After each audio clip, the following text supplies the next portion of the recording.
అమ్మగారు చాలా బాధపడుతున్నారా ఈ సంబంధం కుదిరితే ఇంట్లో శుభకార్యం జరిగితే మంచిదనుకున్నారు. కానీ ఈ శుభకార్యం ఇలా ఆగిపోవడం నాకు చాలా బాధగా ఉంది బాబాయ్ అని చెప్పేసి చంటి మాట్లాడుతూ ఉంటారు.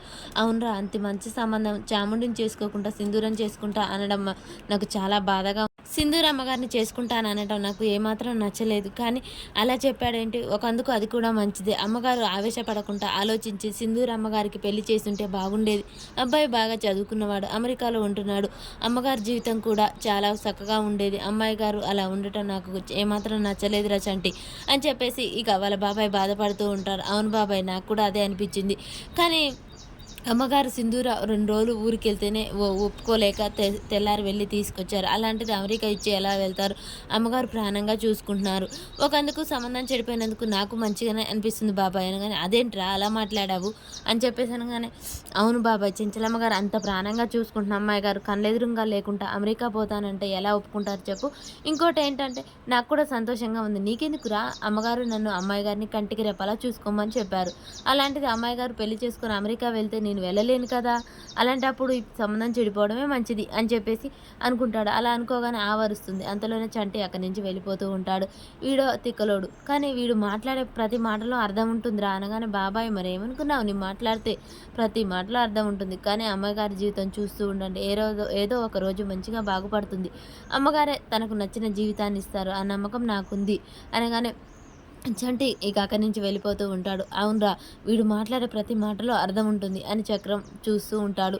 ఇక ఒక పక్క కేశవ తన ఫ్రెండ్ని కలిసి బాధ అంతా పంచుకుంటూ ఉంటాడు. అవునరా ఏంటి ఇంత జరిగిందా అని నవీన్ మరి అలా ఎలా చేశాడ్రా?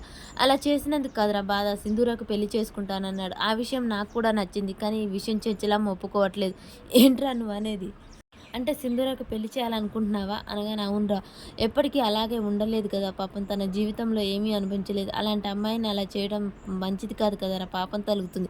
కానీ మరి చెంచలమ్మ ఏమంటుంది? ఈ విషయం మీద ఒప్పుకోవట్లేదురా. కానీ ఎలాగైనా సరే తన మనసు ఒప్పించి నొప్పియకుండా పెళ్లి చేయాలన్నదే నా కోరిక. మంచి ఆలోచన చేశావురా, నీకు మంచి జరుగుతుంది. ఇలా చేస్తే సింధూరకు కూడా ఒక జీవితం అండగా తోడుగా ఉంటుంది.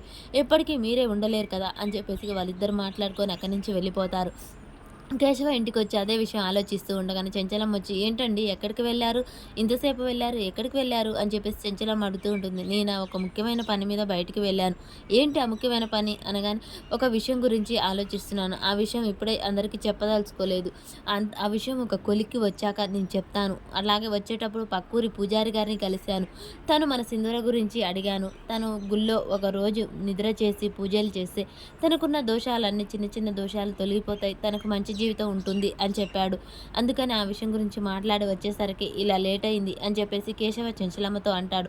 చెంచలమ్మ ఏమంటే, అవునా అలాగైతే సరే రేపే తీసుకెళ్ళి నిద్ర చేయించి వస్తాను, మంచి విషయం వాయిదా వేయటం ఎందుకు అని చెప్పేసి చెంచలమ్మ కూడా అలా మాట్లాడుతూ ఉంటుంది. మరి సింధూరాన్ని గుడికి తీసుకువెళ్ళాక కేశవ ఏదైనా సంబంధం గురించి చెప్పిస్తాడా? అసలు ఏం జరుగుతుంది? సింధూర జీవితంలో ఎవరు రానున్నారు అనేది మనకు నెక్స్ట్ వీడియోలో తెలుస్తుంది.